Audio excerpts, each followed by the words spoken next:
1997年嗰陣時有一種日本嘅產品咧，叫做 Tamagotchi。凡係做呢個行業嘅人都發達㗎。我仲將間工廠咧增加嗰個生產量啊！98年咧，香港遇到個亞洲金融風暴，每個月咧有50萬港幣嘅收入，咁啊變咗幾千蚊，有200-300萬嘅債務嘅。嗰陣時個身體都好差啊，兩夫婦都係好差，咁好絕望啦！我諗住都係申請破產啊、結業啊，做一啲好基層嘅工作。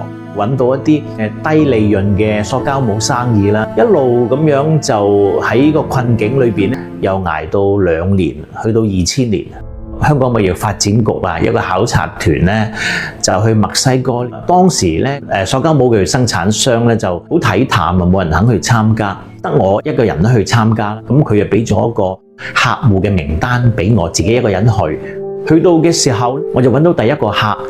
嗰個生意個利潤都幾可觀嘅。原來咧，佢哋係喺葡萄牙同埋意大利去買塑膠帽嘅，係好貴嘅。一路做到2003年嘅時候咧，我就清還晒所有嘅債務啦，而且仲開始積累有資本啊。我去到2008年嘅時候咧，就財務自由啦。公義船所講嘅信仰嘅價值咧，我好認同啊。